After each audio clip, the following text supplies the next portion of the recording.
L'édito sport de Virginie Fulpin. Rennes a battu Belfort hier, donc en quart de finale de Coupe de France. La grosse affiche ce soir, c'est Lyon-Marseille. Et pour vous, il y a plus de folklore et de rivalité que de véritables enjeux dans ce match. Mais c'est aussi ça qu'on aime. On peut se raconter toutes les histoires qu'on veut. La Coupe de France, ça fait une jolie ligne au palmarès, surtout quand on n'a rien gagné depuis 2012 comme Lyon et Marseille. Mais ça n'est pas la quête de la saison pour ces deux clubs. Surtout que c'est aléatoire. Quel que soit le vainqueur ce soir, à un moment, il faudra sans doute affronter le PSG. Autant dire que le trophée n'est pas encore vraiment dans la vitrine. Mais oui, les deux Olympiques face à face, c'est une belle rivalité. Comment ça, deux Olympiques ? Il n'y en a qu'un, d'après le défenseur marseillais Álvaro González. Ah oui, lui, il est arrivé l'été dernier, il s'est vite mis dans l'ambiance. Moi, j'avoue que j'aime bien ce genre de sortie, mi-intempestive, mi-calculée. Ça fait plaisir aux supporters, ça donne du relief à la rencontre.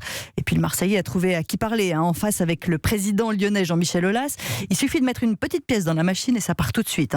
L'OM ne respecte pas le fair-play financier. Puis nous, on ne voulait pas jouer le mercredi, on voulait jouer le jeudi. Et puis regardez, avec la tempête, on est rentré de Paris beaucoup plus tard que prévu. Donc il y a tout, attaque un peu mesquine, gentille moquerie et ouin-ouin traditionnel, tout y passe. Et oui, je trouve que ça donne de la saveur, moi, à cette rencontre. C'est pas juste un match, c'est tout un folklore autour. Et pour moi, c'est ça aussi le foot, un rendez-vous dont on parle toute la journée avant avec une bonne dose de mauvaise foi. Un rendez-vous, oui, il faut le dire, un rendez-vous dont on peut aussi parler après, parce que là aussi, on peut faire confiance aux acteurs pour trouver une petite polémique pendant le match, quitte à l'inventer, s'il le faut. Guettez-la, la polémique pendant le match. Les deux clubs orchestrent savamment leur rivalité. C'est comme ça qu'on entretient la passion, non ? Sinon, si vous regardez froidement les choses, il y a un club au-dessus des autres en France, et c'est le Paris Saint-Germain. Alors on fait quoi derrière à Lyon et à Marseille ?